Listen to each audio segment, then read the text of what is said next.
This conference will now be recorded.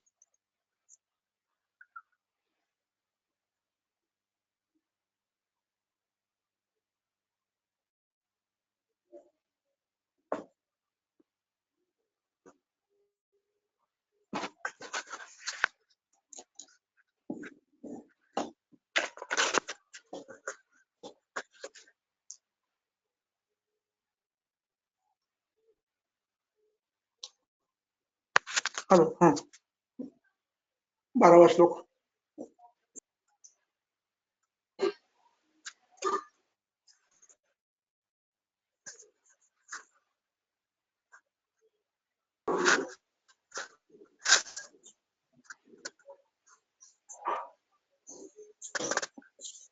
Hello, Charaka Sutra, 5th chapter, 12th Sutra. Shashtika Shalimudgansha Saindhavamalaके Yavan Antariksham Payas Sarpir Jangalam Madhu Cha Abhyaset. ग्रंथकर्ताओं ने आपको लघु द्रव्य का seven प्रायः करने के लिए कहा है और उस अधिकरण के साथ ये गुरु द्रव्य यदि इनमें कुछ गलती हो गई तो ये बलवान दोषकर होते हैं, इसलिए उनका शीलन कम से कम करना है। इसलिए पिछले श्लोक में वल्लूर शुष्क शाकानि शालूक विषानि न अभ्यसेत गौरवात, इन द्रव्यों का नहीं सेवन करना चाहिए क्योंकि वो गुरु होते हैं। वैसे ही मौसम, इसका ज्यादा प्रयोग नहीं करना चाहिए। शील यानी बार बार खाना, न शीलयेत। मत्स्यान दरीच मांसांश्च यवकांश्च न शीलयेत, इनका शीलन नहीं करना, यानी बार बार इसका प्रयोग नहीं करना है। और इसके बाद फिर वो कहते हैं फिर क्या खाना, ये नहीं खाना तो उसका उत्तर दे रहे हैं षष्टिकान शाली मुद्गांश्च। मैंने कल षष्टिक और शाली की व्याख्या कल की थी मैंने। षष्टिक ग्रैष्मिक है और शाली हेमंतिक है, व्रीहि शारदीय है।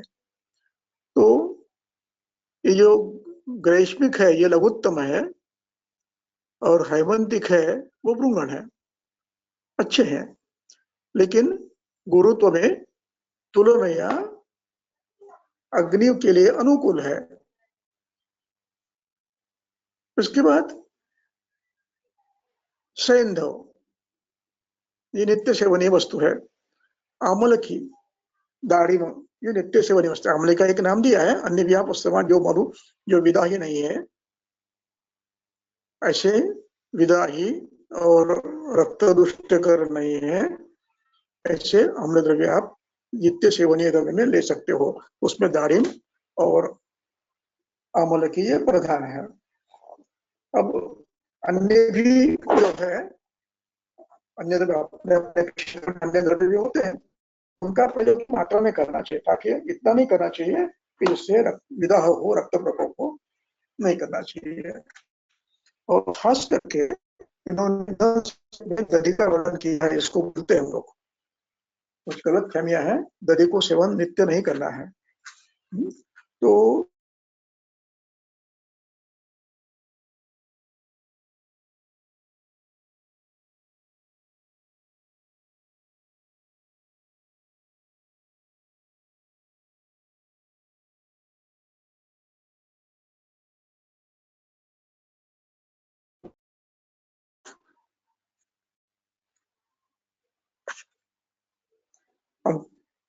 अंतरिक्ष जल, और यहाँ पर पय शब्द है। इस पय शब्द से गो रस यानी गो दुग्ध का प्रयोग नित्य करने में आपत्ति नहीं है। मात्रा देखकर, अवस्था देखकर, ऋतु देखकर, काल देखकर करना चाहिए। सभी ऋतु में सब कुछ चलेगा ऐसा नहीं हो सकता। इसलिए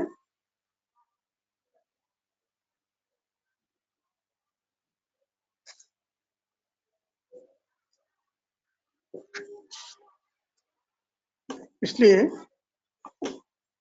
इनका प्रयोग देशादि का अनुभव लेकर करना है। अब अगला सूत्र पढ़ो 13। तच्च नित्यं प्रयुञ्जीत स्वास्थ्यम् एनानुवर्तते अजातानां विकाराणाम् अनुत्पत्तिकरं च यत्।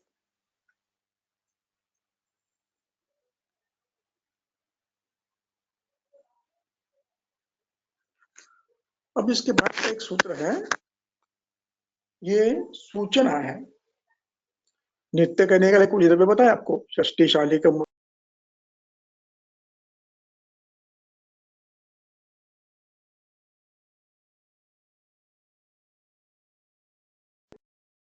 सर आपका माइक म्यूट हो गया है, आपका आवाज नहीं आ रहा।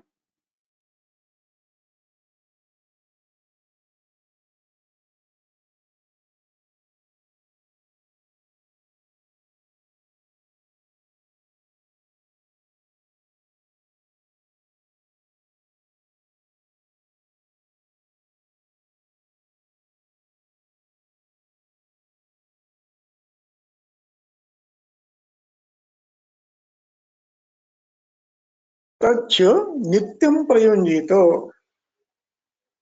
नित्य का प्रयोग अभी अर्थ है अभ्यास करने में। आप एक ही चीज रोज रोज नहीं खाते हैं, एक नमक छोड़कर, नमक और मिर्ची छोड़कर, हल्दी नमक मिर्ची ये छोड़कर बाकी चीजें आप उसमें परिवर्तन बार बार करते हैं। तो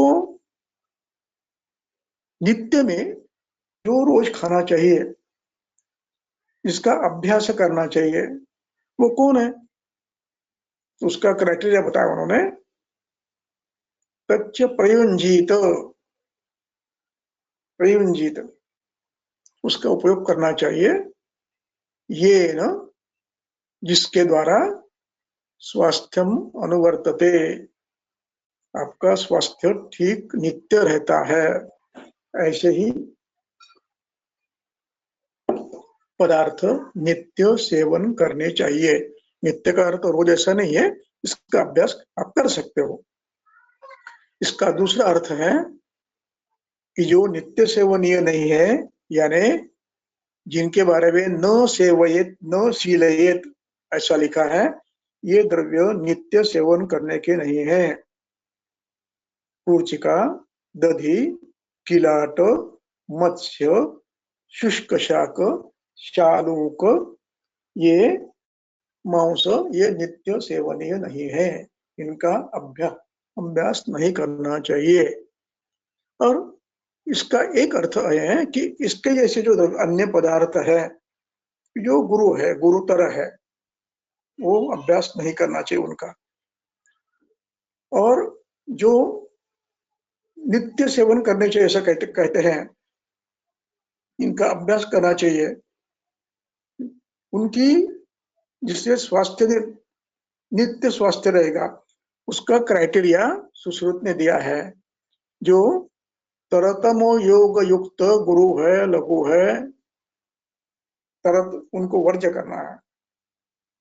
जो द्रव्य श्लोक दाखवता अर्थ दाखवा, श्लोक बता सकते तो बताओ, सुश्रुत हिता हिति अध्याय, नहीं तो मैं व्याख्यान करता हूं तब तक।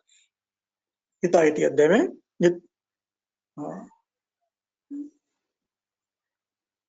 ये अपने विभूषित गुण है, गुरु लघु इत्यादि, इनके 3 स्तर होते हैं। एक सामान्य गुरु, गुरुतर और गुरुतम। जैसे गाय का दूध ये गुरु है, भृंगण है। भैंस का दूध गुरुतर है, और भैंस का दूध और नवीन चावल मिलाकर किया हुआ दूध चावल, दुग्धोदर, ये गुरुतर है।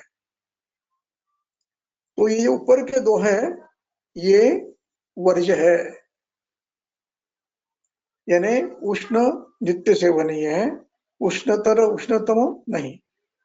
लघु नित्य सेवनीय है, लघुतर लघुतम नहीं। उष्ण नित्य सेवनीय है, उष्णतर उष्णतम नहीं। इस प्रकार सभी गुणों का उपयोग यथावश्यक करना है। पिछिल का भी प्रयोग करना है, लेकिन पिछिलतर नहीं, पिछिलतम नहीं। द्रव का भी प्रयोग करना है, द्रव सामान्य, द्रवतर द्रवतम नहीं करेंगे। उसको नित्य सेवनी कहते हैं। विदाही द्रव्य सामान्य विदा ही चलता है, हम मिर्ची खाते हैं, मरीच खाते हैं, मात्रा में खाते हैं, अधिक मात्रा में उसका अभ्यास नहीं करेंगे हम। लवण विदाई है, इसकी मात्रा न्यूनतम रखेंगे। और सामान्य विधा जो है, जिसका विधा समझ में नहीं आता, जिसके शुंठी जैसे ध्यान में नहीं आता, वो नित्य सेवनीय है। इस प्रकार अभिशन्य, गोदुग्ध अभिशन्य है, लेकिन बहुत ही कम चलता है। इस प्रकार स्वास्थ्यम ये न अनुवर्तते, मिला श्लोक मिला Yes, sir. Sutra, Sutra Sthana 20th chapter, 17th Sutra. तरतम योग युक्तांश्च भावान अतिस्निग्धान अतिरूक्षान अत्युष्णान उष्णान अतिशीतान नित्येव मादीन विवर्जयेत् इति एवं आदीन विवर्जयेत्। वो पढ़ सकते हैं क्या?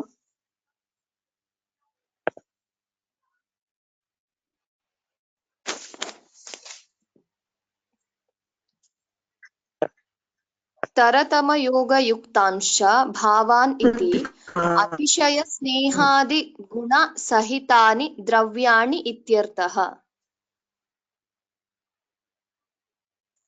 ये जो माहेशादि है, क्षीरादि पदार्थ, ये नित्य सेवनीय नहीं है। इस प्रकार अब इसमें भी चरक में अभी मुझे पक्की जगह याद नहीं है, 6 रसों में से ये आम्ल नित्य सेवनीय क्या है? आम्ल की दारिम। कटु नित्य सेवनीय क्या है? शुंठी आर्द्रक। तिक्त सेवनीय क्या है? उसमें ये बताया गुरुचि पटोल। ऐसे कषाय नित्य सेवनीय में क्या है? मधु। ऐसे 6 रसों के 6 कल्प दिए हैं, 6 द्रव्य दिए हैं कि उनका सेवन हम नित्य कर सकते हैं। और खाद्य पदार्थों में जो यहाँ पर अभी दिया है वही आगे कर लिया है, उसमें शाली षष्टिक मुद्ग वगैरह अन्य कुछ भी है उसमें, लेकिन सबका क्राइटेरिया यह है जो तरतम योग युक्त नहीं है। जो वंशित गुण है इनमें सामान्य वंशित गुण है, विष्टम में कुछ पदार्थ है लेकिन सामान्य है, चलता है उतना, लेकिन विष्टम की तरह है, नित्य सेवनीय नहीं है। जैसे चणक है, विष्टम भी है, नित्य सेवनीय नहीं है। चणक विदाई है, नित्य सेवनीय नहीं है, पित्त प्रकोप करता है, आम्ल विपाक है उसका। इस प्रकार ये निर्णय हमको करना है तरतम का। तो जो सामान्य द्रव्य है उनका भी संस्कार से वो तरतम में जाते हैं, इसलिए विचार वो भी करना है। जैसे हम गाय का दूध कट लेते हैं और नया चावल लेते हैं तो दोनों मिलकर ये गुरुतर होता है। हाँ, गाय का दूध और पुराना चावल लिया, शाली षष्टिक, ये गुरुतर नहीं बनेगा, ये चलेगा, लेकिन इसका भी सौहित्य सौहित्य ज्यादा नहीं करना है। इस जितना उसका गुरुत्व बढ़ेगा उतनी मात्रा कम करनी है, ये नित्य ध्यान रखना है। जैसे अभी कई कुछ प्रांतों में वो बाटी बनाते, बाटी गुड़ और घी। अब बाटी ठीक है, यहाँ तक ठीक है, बाटी में गुड़ मिलाया तो गुरुतर हो गया, उसमें घी मिलाया तो गुरुतम हो गया। अब तीनों मिलाकर इसकी मात्रा न्यूनतम होनी चाहिए और नित्य सेवनीय नहीं है। इस प्रकार ये विचार करना है। तो जो नित्य सेवनीय है उनका प्रयोग हम करेंगे। आगे पढ़ो। अत ऊर्ध्वं शरीरस्य कार्यम् अक्ष्याञ्जनादिकं स्वस्थवृत्तिमभिप्रेत्य गुणतः संप्रवक्ष्यते। अब एक आहार के विषय में आपको बता दिया, तच्च नित्यम प्रयोज्यते।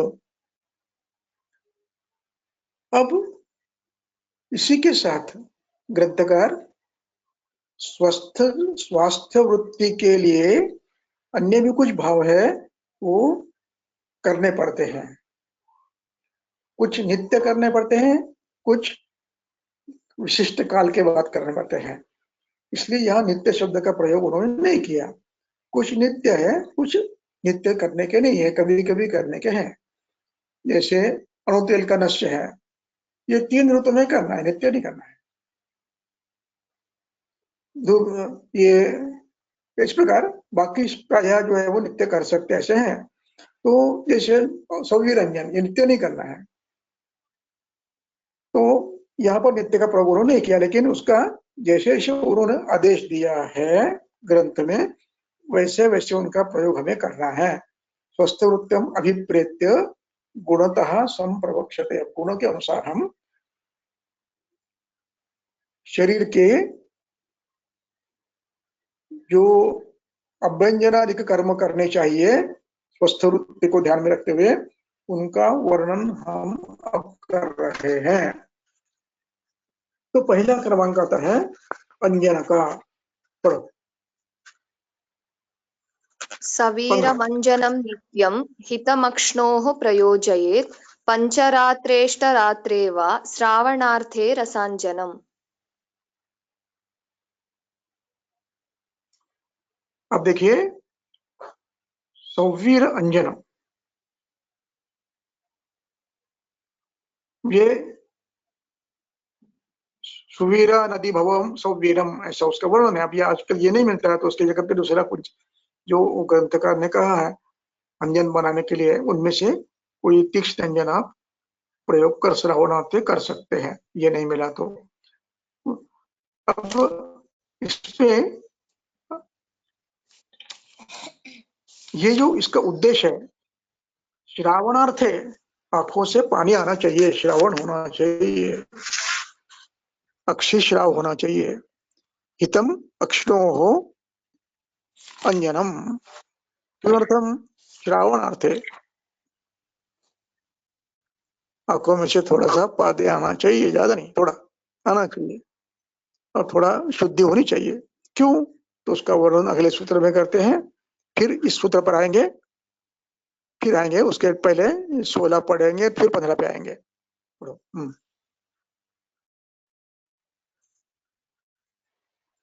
चक्षुस्तेजोमयं तस्य विशेषात् श्लेष्मतो भयं ततः श्लेष्महरं कर्म हितं दृष्टे प्रसादनम्। देखिए, अब यहाँ पर चक्षुस्तेजोमयं तस्य विशेषात् श्लेष्मतो भयम, अब इसे समझने के लिए कुछ उदाहरण देता हूं मैं।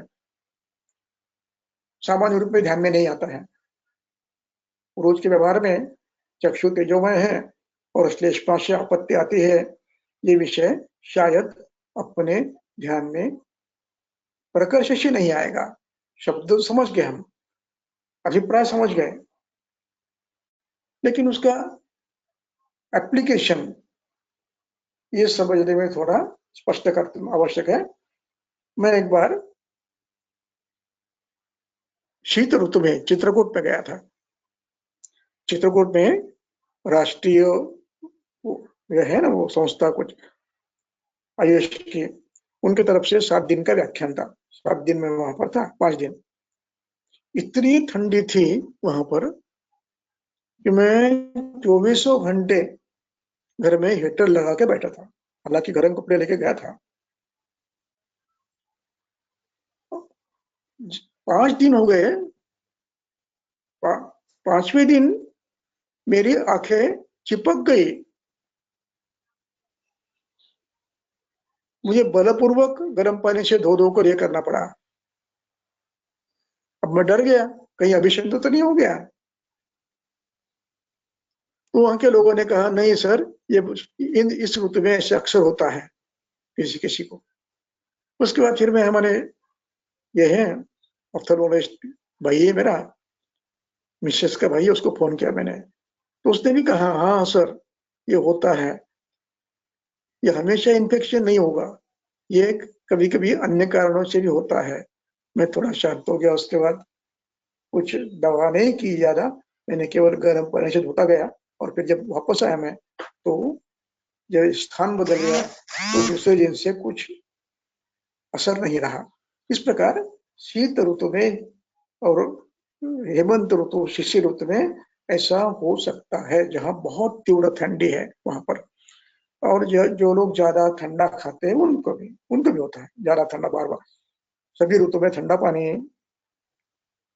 बर्फ का पानी उनमें भी हो सकता है।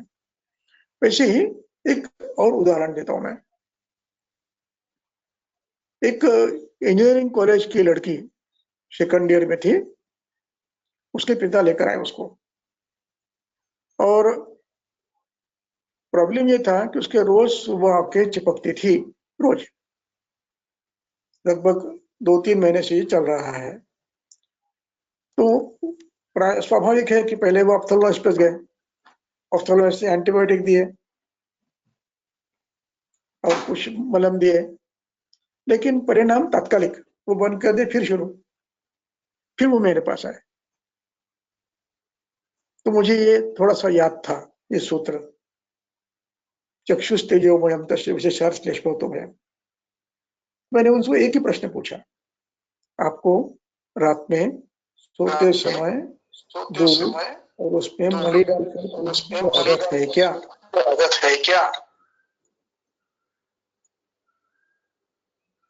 तो उन्होंने कहा ये आपने कैसे समझा, कैसे पहचाना? मैंने बोला ये मेरा अनुभव है। आप पीते हैं नहीं? हाँ रोज पीते हैं बोले। मैं बोला उतना बंद कर दो, और फिर उनको त्रिफला से धावन करने के लिए दिया और पेट पे थोड़ा दिया, दवा बंद कर दिए, फिर कभी ऐसे हुआ नहीं। इसलिए चक्षुस्तेजोमयम, इसको ध्यान रखना है। और वो श्लेष्मा से प्रॉब्लम आते हैं। मैंने एक प्रॉब्लम बताया, ऐसे अन्य भी प्रॉब्लम हो सकते हैं। बार बार अंजन नामिका हो सकती है। अंजन नामिका जब होती है तो उसकी सीरीज होती है, एक से काम नहीं बनता। एक पक जाती है, दूसरी होती है, दूसरी पक जाती, एक आंख को होती, फिर दूसरे को होती। ये कफज संतर्पणजन्य पीड़िका है। जो भी पीड़िका शरीर में होती है वो प्रायः संतर्पणजन्य होती है। उसके लिए लोकली आप मरीच लगाएंगे, लवंग लगाएंगे, खिसकर ठीक हो जाएगा, लेकिन उसका मूल हेतु आपके आहार विहार में कोई अतिरिक्त संतर्पण है। तो ऐसे अनेक प्रकार हो सकते हैं। इसलिए चक्षुस्तेजोमयम तस्य विशेषात् श्लेष्मोतोमयम्। अतः ततः श्लेष्महरम कर्म, श्लेष्महर कर्म करना चाहिए। और दृष्टे प्रसादन, वो कर्म कैसे हो? दृष्टि का प्रसादन करने वाला हो। अब प्रसादन शब्द का यहाँ पर उसका संदर्भ मैं फिर कभी दूंगा, बाद में दूंगा। लेकिन कश्यप में धातु प्रसाद इस शब्द आया है और उसकी टीका की है। जिस धातु में दोषों का संक्रमण हुआ है उनको चिकित्सा से उनको साम्यावस्था में लाना, बढ़े हुए गुणों को कम कर साम्यावस्था में लाना, इसी का नाम है, इसी का नाम प्रसादन है। कि श्लेष्मा यदि शरीर में बड़ा है, रस में बड़ा है, शिरस्थ में बड़ा है, तो उसका क्षय करना, ये प्रसाद करना, और दृष्टि को स्वच्छ करना, ये प्रसादन है। यानी नेत्रेंद्रिय में जो बड़ा हुआ श्लेष्मा घन पिछिल गुणों से अथवा अन्य कुछ गुणों से, तो उनको कम करने के लिए औषधियों का प्रयोग करना चाहिए। इसलिए श्लेष्महरम, अब श्लेष्महरम से समझ लीजिए प्रत्येक गुण का विचार करिए, गुण क्या है। मेरे पास एक पेशेंट है, उनकी आंखों में से 24 घंटे पानी आते रहता है। उसका मॉडर्न उन्होंने ऑपरेशन किया, वो जो भी क्या करना, लेकिन अभी पानी आना बंद नहीं। तो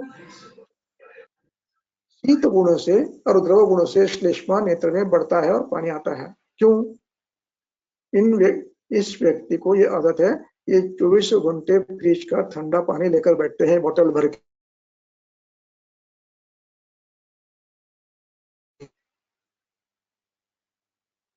इसलिए श्लेष्महर का अभिप्राय शीत, गुरु, स्निग्ध, पिच्छिल, ऐसे सभी गुणों का विचार को करना है और इसकी विपरीत गुणों का प्रयोग करना है, ब्लाइंडली नहीं करना है।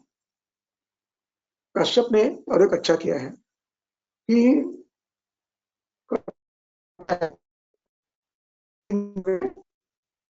प्रयोग करना, ये बताते हैं। कोई चीज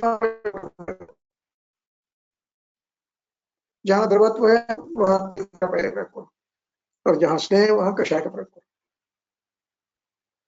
इस प्रकार आप उसमें न्यून कर सकते हो, अधिक कर सकते हो। तो श्लेष्महर का गुणतः, देखिए श्लोक नंबर 14 में आपने देखा होगा, गुणतः संप्रवक्षते। अब श्लेष्मा का गुण आपको देखना अनिवार्य है। शिरस्थान श्लेष्मा का है तो उसके गुण आपको देखने हैं। तो अब इसके बाद लिखते हैं, ये अंजन श्रावण करने वाला है ना, नेत्रों का श्राव करने वाला है, इसलिए सूचना देते हैं। पढ़ो 17। दिवा तन्न प्रयोक्तव्यं नेत्रयोस्तीक्ष्णमञ्जनं विरेकदुर्बला दृष्टिरादित्यं प्राप्य सीदति तस्मात् श्राव्यं निशायां तु ध्रुवमञ्जनमिष्यते।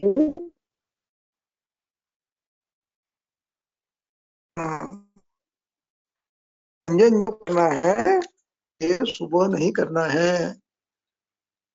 दिन भर सूर्य की उष्मा से वो थक जाएगी श्रावण के बाद, इसलिए कब करना है? निशायाम।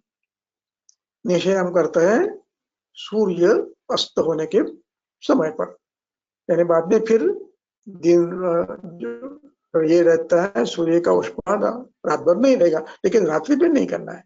शीत रात्रि जब ठंडी हो जाती है सूर्य की उष्मा कम होने के बाद, रात में आप करोगे तो श्राव नहीं होगा। जब दोष विलयित है तब करना है। आप रात्रि में छोटे समय करेंगे उस समय श्लेषपान करना, क्योंकि शीघ्र श्लेषपान कायते।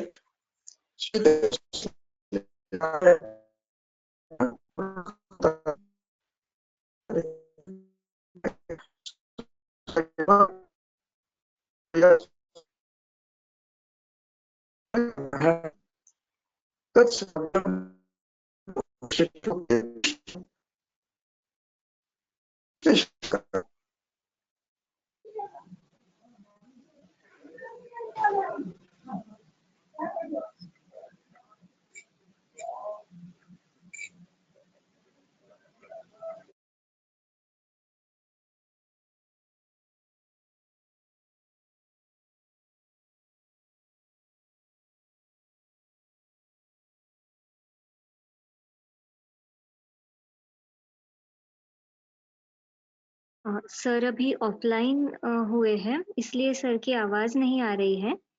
सर अभी फिर से कनेक्ट करने की कोशिश कर रहे हैं।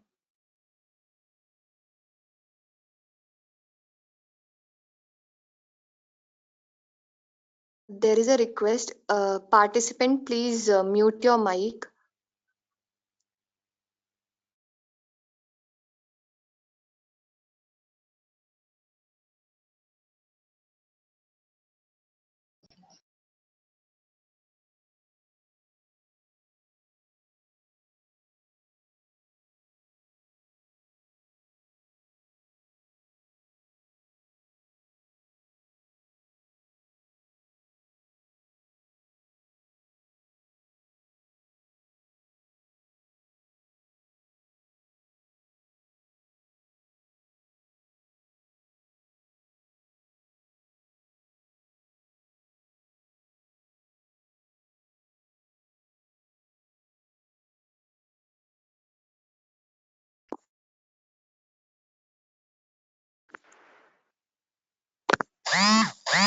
आला का? सुरू झालं का? हो सर येतोय आता। हा,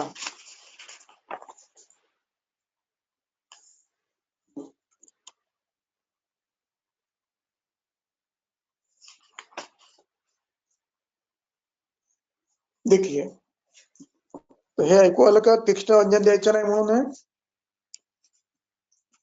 हाँ, तो रात्रि में देना है, ऐसा कहा है. रात्रि का अर्थ यहाँ पर लेना है शैत्य आने के बाद नहीं. जब तक सूर्य का उष्मा सृष्टि में है, सूर्य नहीं है लेकिन सूर्य का उष्मा सृष्टि में है, तब देना है. यदि आप शैत्य आने के बाद दोगे तो दोष बाहर नहीं निकलते. आंखों से पानी आएगा थोड़ा सा, लेकिन दोष नहीं निकलते. इसलिए जो श्रवण के द्रव्य देने हैं वो शैत्य बढ़ने के पूर्व देना है. अब यहाँ पर तीक्ष्णम शब्द आया है, नेत्रयो तीक्ष्ण अंजनम. इस तीक्ष्ण शब्द से मरीच अपेक्षित नहीं है, शुंठी अपेक्षित नहीं है. इस पे अपेक्षित क्या है? वो है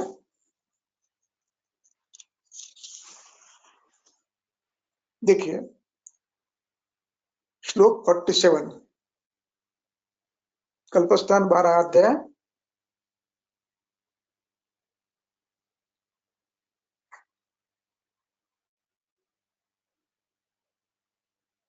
भूयश्च बलाधनार्थम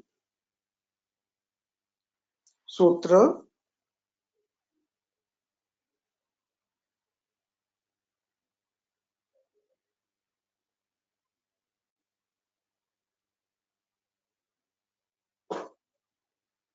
भूयश्च बलाधनार्थम पढ़ो. कार्यं स्वरसभावनैः सुभावितं हि अल्पमपि द्रव्यं स्यात् बहुकर्मकृत् स्वरसैस्तुल्यवीर्यैर्वा तस्मात् द्रव्याणि भावयेत्. इससे द्रव्य को तीक्ष्ण बनाना है, यानी बलवान बनाना है. कैसे बलवान बनाना है? अल्पमपि द्रव्यम स्यात् बहुकर्मकृत्. इस प्रकार उसका बल बढ़ाना है. तो बल बढ़ाने के लिए क्या करना है? तो उसको स्वरस की अपने रस की भावना देनी है. स्वरस इर्वा तुल्य वीर्यैवाह तस्मात् द्रव्याणि भावयेत्. तो इस प्रकार जो द्रव्य किया जाता है वमन के लिए, विरेचन के लिए, नस्य के लिए, अंजन के लिए, पंचकर्म के लिए, तो ये तीक्ष्णत्व ये इस अर्थ में है, तीक्ष्ण गुण के अर्थ में नहीं है. ये निश्चित है कि ये द्रव्य कुछ मात्रा में तीक्ष्ण होते हैं, जैसे अपामार्ग है, कटफल है, हिंगू है, शुंठी है, लवण है, तीक्ष्ण है. लेकिन जहां पर उसका उपयोग करना वहां करना है, अपस्मार में उसका उपयोग करना है, क्योंकि वहां पर आपको संज्ञा प्राप्त करनी है. नेत्र ये मृदु अवयव है और बलवान अवयव है, तो इसको संभालना है. इसमें तीक्ष्ण करोगे तो कहीं प्रॉब्लम बढ़ सकते हैं. इसलिए ये तीक्ष्ण शब्द का अर्थ अब देखिए उसी अध्याय में उसी पन्ने पर श्लोक 51 देखिए.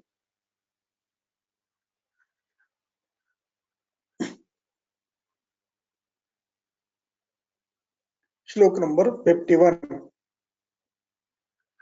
तीक्ष्णमध्यमृदूनां तु तेषां शृणुतु लक्षणं सुखं क्षिप्रं महावेगमसक्तं यत् प्रवर्तते नातिग्लानिकरं पायौ हृदये न च रुक्करम् अन्तराशयमक्ष्णिवन् कृत्स्नं दोषं निरस्यति विरेचनं निरूहो वा तत्तीक्ष्णमिति निर्दिशेत्.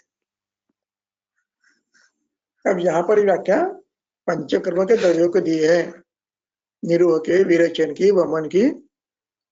यही इसी व्याख्या को अचिरस तंत्र युक्त से अंजन को भी लगानी है. उद्देश्य क्या है? उद्देश्य है कि सुखम क्षिप्रम महावेगम यद प्रवर्तते. सुखपूर्वक कष्ट नहीं देंगे और देर नहीं लगाएंगे, और वेग आएगा तो एक जितने आपको अपेक्षित है उतने वेग असक्त वेग आएगा, यानी रुके रुके नहीं आएंगे. एक बार वेग आएगा शांत हो जाएगा. और सबसे महत्वपूर्ण है आशयम अक्षिण्वन्, आशय यानी स्रोतस, स्रोतस को बाधा नहीं करेगा, स्रोतस को बिना बाधा किए दोषों को बाहर निकालता है, उसका नाम तीक्ष्ण है।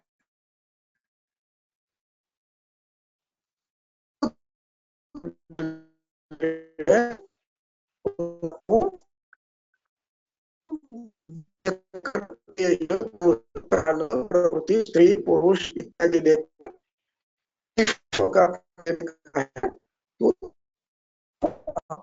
इस प्रकार हो, यानी तीक्ष्ण जनों का अर्थ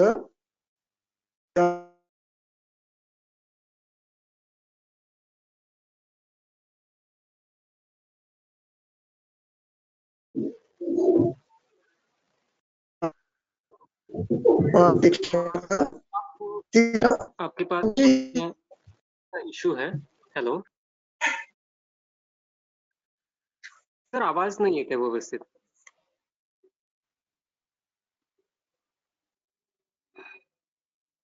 hello This conference will now be recorded. करते हुए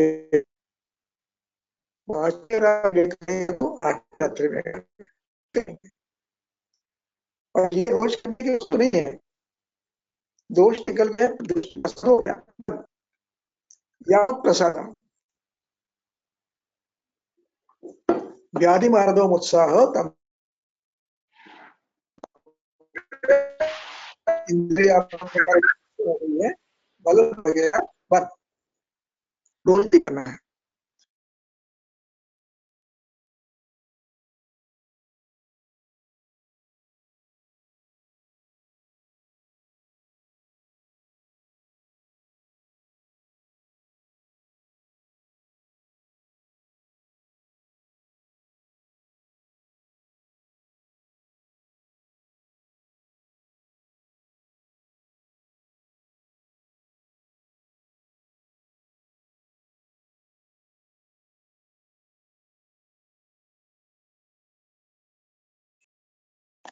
Sir, you have muted your audio, sir.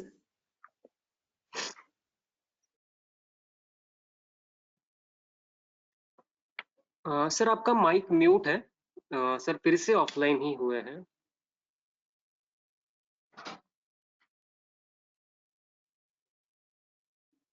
This conference will now be recorded. मूल्य बढ़ाकर उसको तीक्ष्ण बनाना है, न कि तीक्ष्ण गुण बढ़ाना है। इसलिए उसके लिए पद्धति बताते हैं। वो पद्धति इस प्रकार की है कि उनके बालाधान के लिए आप उनको उनके स्वरस की अथवा अन्य किसी स्वरस की तुल्य विलय की भावना देकर उसके गुण बढ़ाओ, क्यों तो कम से कम मात्रा में उत्तम काम करे। अब इसके गुण बताते हैं तीक्ष्ण के। तीक्ष्ण कहते हैं कि जो सुखम, बिना कोई आपद करे, बिना किसी आपत्ति के और शीघ्रता से, और जो उसका शोधन पत्र है वो भी असक्त होगा, रुक रुक कर आ रहा नहीं, शोधन एक बार हो जाएगा। और ये शोधन करते समय क्या होगा, अन्य गुण क्या है, नाति ग्लानिकरम, थकावट नहीं आएगी,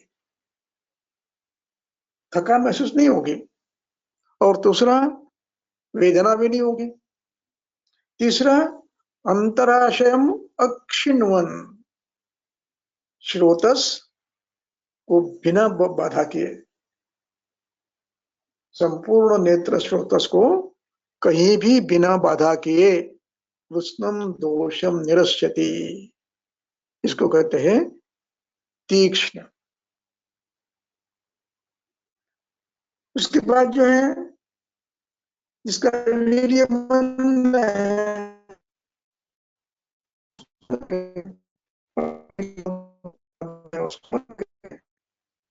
भी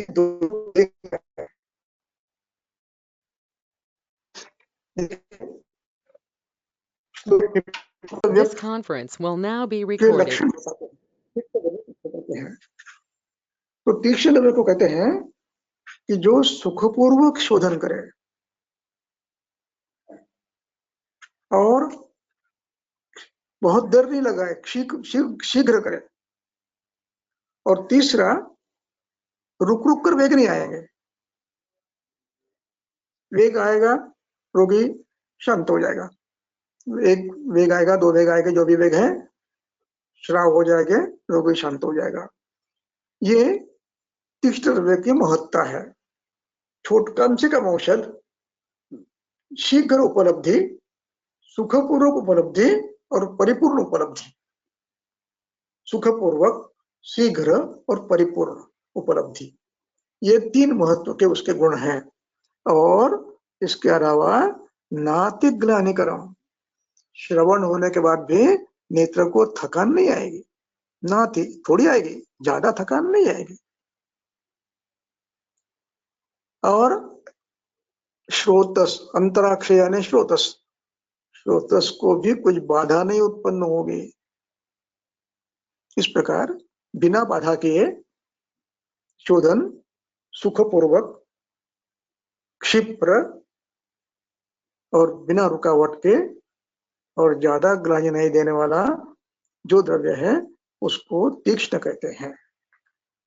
अब ये इतपर्यंत ऐकू आलं का? आता ऐकू आलं का? हो सर, आलं. हो, व्यवस्थित आता. आता अभी इसी अध्याय में 58 श्लोक पढ़िए।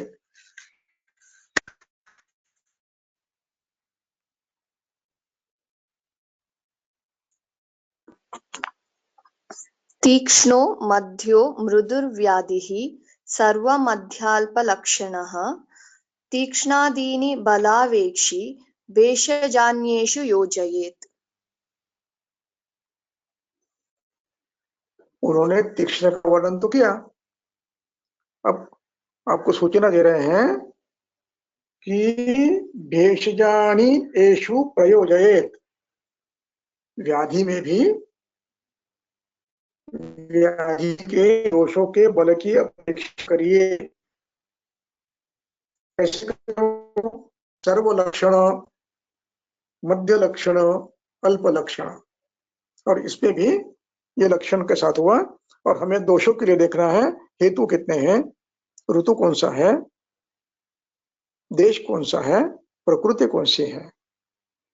इस आधार पर हम दोषों का बल भी जानेंगे।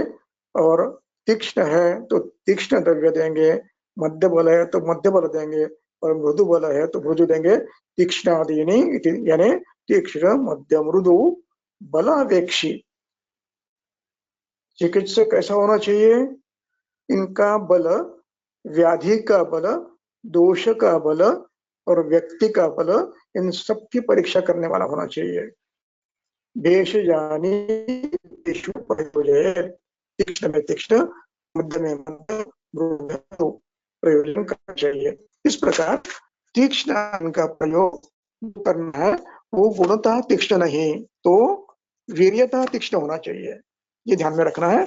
और तीक्ष्ण द्रव्य का प्रयोग अंजन के लिए रात्रि में नहीं करना। वो कब करना है? सायंकाल में सूर्यास्त के बाद, जब तक सूर्य का उष्मा सृष्टि में है तब तक अंजन हो जाना चाहिए। इसके बाद आप करोगे देरी से, वो शैत्य के कारण रेशमा नहीं निकल पाएगा, इसलिए रात में नहीं करना है। और इसके बाद हम देखेंगे अगला श्लोक, उसी के आगे का। अब मैंने ये भी कहा कि अब 15वें श्लोक में इसके बाद एक सूचना दी है आपको। क्या सूचना दी है? पंचरात्रे अष्टरात्रे वा, एक बार किया आपने, और यदि आपको आवश्यकता है, लगता है कि आवश्यक है, तो आप 5 दिन के बाद करेंगे या तो 8 दिन के बाद करेंगे। कैसे देखोगे? दोष बल, रुग्ण बल, व्याधि बल और औषध, देश काल का बल आप या तो 5 करेंगे या तो करेंगे। इस प्रकार नेत्र के अंजन करने से दृष्टि प्रसाद मिलता है। दृष्टि में नेत्र क्षेत्र में श्लेष्मा जो गया है वो निकल जाकर प्रसाद होता है। इसके बाद इसका ये वर्णन करते हैं, ये जो प्रक्रिया कर रहे हैं हम, इसकी महत्ता, कार्यशैली यहाँ पर बता रहे हैं। 18-19 पर 18-19 यथा हि कनकादीनां मलिनां विविधात्मनां धौतानां निर्मल शुद्धिस्तैलचेलकचादिभिः एवं नेत्रेषु मर्त्यानाम् अञ्जनाश्चोतनादिभिः दृष्टिर्निराकुला भाति निर्मले नभसिन्धुवत्।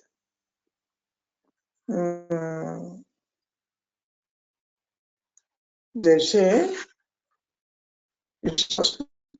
धूल जम जाए तो उसको क्या करते हैं, तेल से और वस्त्र से और अन्य ऐसे कोई पदार्थ जो कि उसमें से धूल निकाल सकते हैं, इनसे आप स्वच्छ करते हैं, धोकर निर्मल करते हैं। धौतानां शुद्धि तैल चैल कषादिभिः, तो ये शुद्धि करने के लिए, जैसे आप कनक की शुद्धि करने के लिए क्या प्रयोग करते हैं, उसी प्रकार नेत्रेषु अंजन अश्चोतनाभिः कुर्यात्, नेत्र में भी विशिष्ट ऋतु में, सामान्य ऋतु में ये श्रावणार्थे रसांजन देना चाहिए।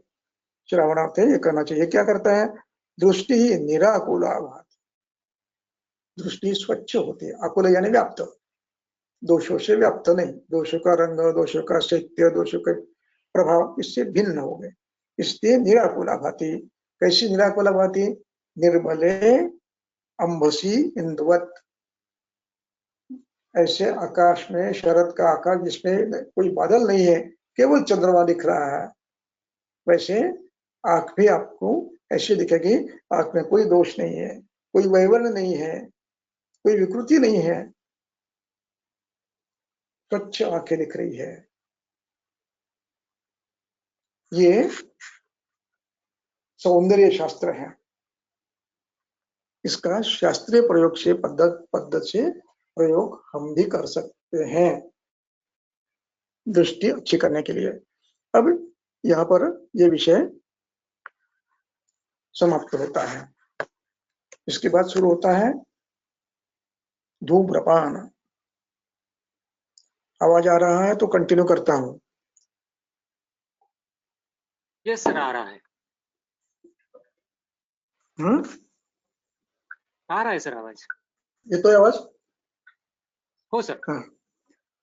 अब इसके बाद ये नेत्र का हो गया, ये जो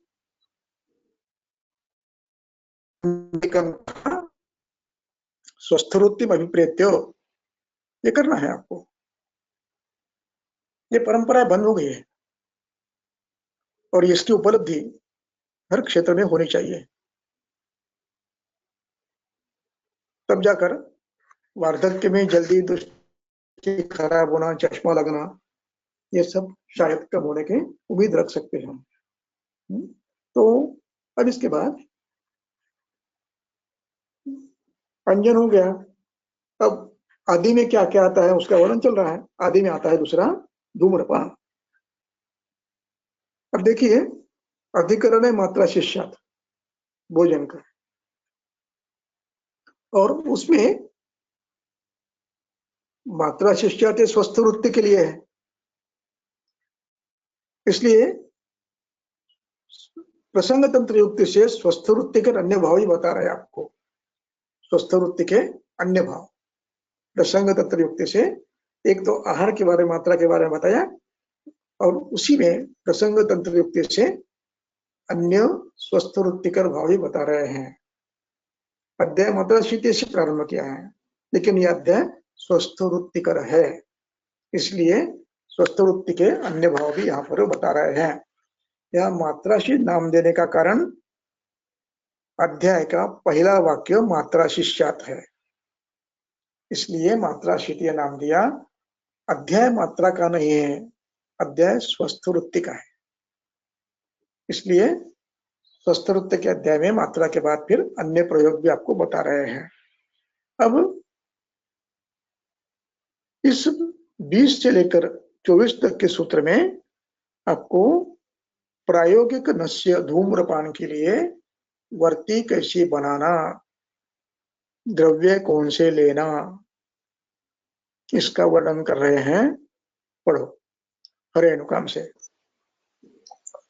हरेणुकां प्रियंगुं च पृथ्वीकां केशरं नखं ह्रीवेरं चन्दनं पत्रं त्वगेलोशीरपद्मकं ध्यामकं मधुकं मांसी गुग्गुल्वगुरु शर्करं न्यग्रोदोदुम्बरश्वत्थ प्लक्षलोद्रत्वच शुभाः वन्यं सर्जरसं मुस्तं शैलेयं कमलोत्पले श्रीवेष्टकं शल्लकीं च शुकबर्हमथापि च पिष्ट्वा लिम्पेच्छरेशिकां तां वर्तिं यवसन्निभाम् अङ्गुष्ठसंहितां कुर्यादष्टाङ्गुलसमां शुष्कां निगर्भां तां वर्तिं धूमनेत्रार्पितां नरः स्नेहाक्तमग्निसंप्लुष्टां पिबेत् प्रायोगिकीं सुखाम्। अब यहाँ पर पूरे सूत्र में द्रव्य और उसकी कृति ये सब बताया है। इसमें सभी द्रव्य मृदुवीर्य के हैं और हरेणु का, प्रियंगु, पृथ्वी का यानी कृष्णजीरक, केशर यानी नाग केशर, और नाग पद्म का यानी पद्म काष्टम, ध्माकम गंधतृणम। और ये नखम का अभिप्राय यहाँ पर दिया नहीं है, वो आपको देखना पड़ेगा, या तो मैं अगली बार में देखकर बताऊंगा नखम का क्या। केशरम नखम ह्रीवेरम चंदनम पत्रम त्वग एला उशीर पद्मकम ध्माकम ध्मामकम मधुकम मौसी गुग्गुलु अगुरु शर्करम न्यग्रोध औदुम्बर अश्वत्थ प्लक्ष लोद्रत्वचा शुभाः वन्यम, वन्यम यानी मूत, नागर मूथा, सर्जरसम मुस्तम शैलेयम कमलोत्पले श्रीवेष्टक यानी सर्जरस, शल्यकी यानी गोंद, और शुकबर्हम अथापिवा। अब इनमें से सभी द्रव्य लेने की आवश्यकता नहीं है, जो मिलते हैं उनमें से, और आपको कितने किस पद्धति की आवश्यक है उस अनुसार आप देना चाहिए। गुग्गुलु कितना डालना है, अगुरु कितना डालना है, ध्यान रखना है। अगुरु के बारे में ध्यान रखना है, अगुरु के पत्र का प्रयोग करना है, अगुरु का नहीं है। अगुरु तीक्ष्ण है, इसलिए धूम्रपान में उसका निषेध है। तो कुष्ठ, अगुरु, तगर ये गंध द्रव्य, इनके पत्रों का प्रयोग है, न कि द्रव्यों का, काष्ठ का। तो यहाँ अगुरु लिखा है, उसकी टीका आगे आएगी, उसमें पत्र का प्रयोग करना है। तो अब ये सब लेकर इसका सूक्ष्म पिष्ट करना है, इसको पिष्ट ही भेषज ही, इसको अच्छा पिष्ट करना है।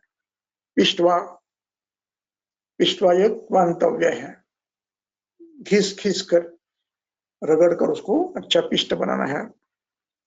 और उसमें गुग्गुलु इसलिए डालना, गुग्गुलु का पानी डालना है, थोड़ा सा, ज्यादा नहीं डालना है।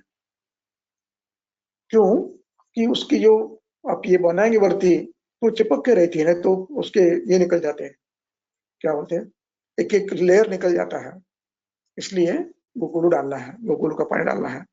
तो पिष्टवा लिम्पेत एशिकाम, एशिका यानी काढ़ी,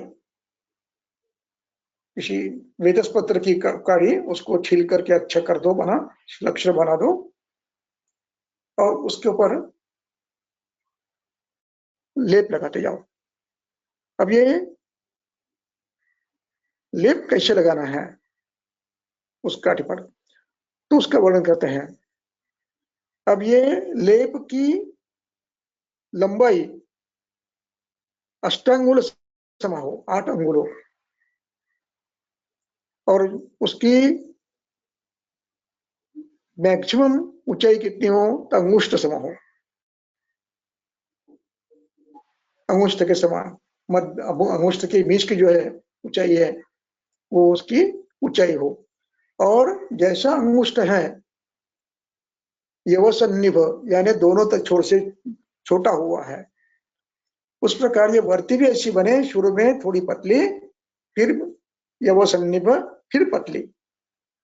इस प्रकार उसको एक एक लेयर देते जाना है, और एक एक लेयर देते देते उसको अंगुष्ठ, उसका बीच का हिस्सा अंगुष्ठ के समेत हो, अंगुष्ठ के इतना सब मिलाकर, चारों तरफ से मिलाकर उसका परिघ अंगुष्ठ के समान हो जाए, बीच वाला परिघ, सरकमफरेंस अंगुष्ठ के समान हो जाए, और उसको फिर उसको सुखाना है।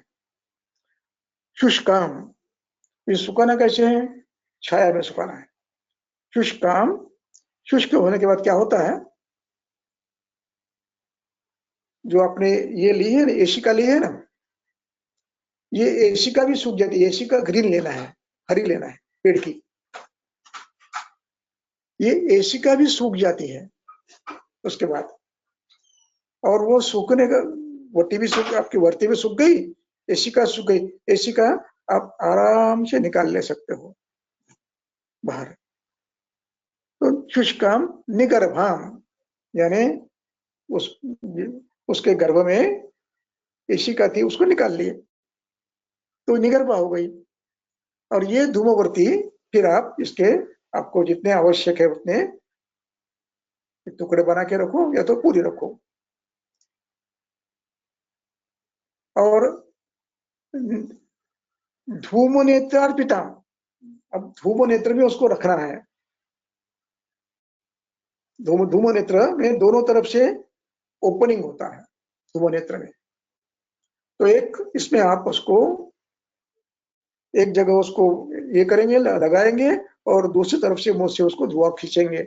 इस प्रकार अब ये लगानी कैसी है, तो स्नेहाक्ताम, पहले उसको स्नेह लगाना है, और फिर उसको अग्नि संपृष्टा करना है, फिर उसको जलाना है, और जलाकर फिर उसको धूम्रवर्ती में लगकर उसको पीना प्रारंभ करना है। अब इसके बाद का हिस्सा है बहुत ही महत्वपूर्ण है, उसको अगले व्याख्यान में बताऊंगा मैं। ये मैंने खुद बनाई है और इसके प्रयोग किए हैं, बड़े अच्छे लाभ होते हैं। मैंने जितनी बनाई थी उतनी एक दिन में सबने उठा के ले गए, सब कॉलेज वालों ने, और फिर बनाने का प्रयास करना पड़ा मुझे। बनती है, अच्छी बनती है। तो ये कब कर सकते, कब करनी है, कैसी करनी है, आगे बताते हैं वो लोग वहां का, वो आगे बताऊंगा, और यहाँ रुकते हैं।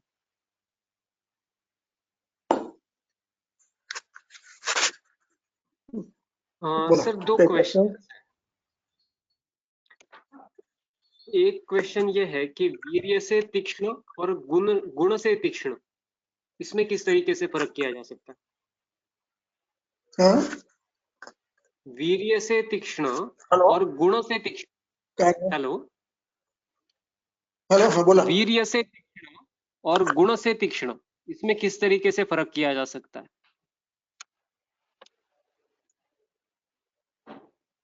मला विचारले का? हो सर. माझं हे बंद केलंय तुम्ही, माझं माईक बंद केलंय. नाही सर, आम्हाला येतोय आवाज तुमचा. तुम्हाला येतोय?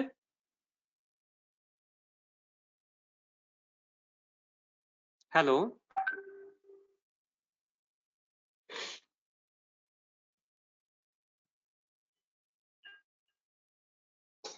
हाँ सर, मला येत होता आवाज. This conference will now be recorded. वीर्य से तीक्ष्ण और गुण से तीक्ष्ण, इसमें क्या फर्क है? तीक्ष्ण शब्द से मरीच, सर्षप, हिंगू, अपामार्ग ऐसे द्रव्य जो नाक में झुनझुन करते हैं, उनको उनका ग्रहण होता है। तीक्ष्णम श्रावयते, और तीक्ष्ण द्रव्य, ये क्षार भी तीक्ष्ण है, लवण भी तीक्ष्ण है, मिर्ची भी तीक्ष्ण है। ये नाक में डालने के बाद अथवा आंख में डालने के बाद जलन, काफी जलन होती है। तो इसके स्थान पे जो द्रव्य नेत्र कहे गए हैं, अंजन के लिए प्रयोग दिया गया है, उन द्रव्यों में से उन्हीं द्रव्यों की उसको भावना देना और उसको वीर्यवान बनाना है। तीक्ष्ण गुण नहीं बढ़ाना है, उनके श्रवण की क्षमता बढ़ानी है। तो इसमें दाह, झुंझुनाहट और विपद यह कुछ नहीं होता है। इसलिए ये वीर्यतः बलवान है, लेकिन गुणतः तीक्ष्ण नहीं है। यहाँ तीक्ष्ण शब्द से अर्थ है जैसे मदन फल है, मदन फल को मदन फल की भावना देने से उसका तीक्ष्ण गुण नहीं बढ़ेगा। मदन फल तीक्ष्ण नहीं है, विकासी है, सूक्ष्म है, लेकिन तीक्ष्ण नहीं है। अभी उसकी भावना देने से वो जल्दी ज्यादा काम करेगा, तीव्रत है, उसको उसकी भावना तो ज्यादा काम करेगा। तो ये तीक्ष्णत्व ये गुण वृद्धि नहीं है, ये स्वभाव वृद्धि है। और तीक्ष्ण गुण से ये वो नाश डालने के बाद नाक में या कहीं भी जीवा पर रखने के बाद भी पूर्व सीमसीमान कटु झुंझुनाहट करता है, उसको तीक्ष्ण कहते हैं। जैसे मरीच है, हिंगू है, कटफल है, ये द्रव्य झुंझुनाहट करते हैं। ये फर्क है।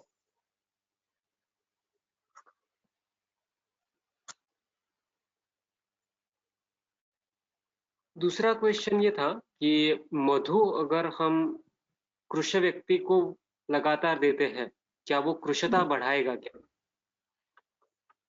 कृष व्यक्ति को लगातार मात्रा में दिया तो नहीं बढ़ाएगा, लेकिन औषध की मात्रा में दिया तो बढ़ाएगा। यानी औषध रूप में यदि आप मधु देना चाहते हो तो लेखन करेगा, और औषध के रूप में आप किसी के द्रव्य के साथ मिलाकर देना चाहते हो, जैसे त्रिभुवन के शहद में लो, उसमें उतना नहीं फर्क नहीं, क्योंकि आप 3 दिन 4 दिन 5 दिन देने वाले हो, इसलिए नहीं करेगा। लेकिन लगातार नहीं देना है आपको तो निश्चित फर्क करने वाला है, निश्चित करेगा।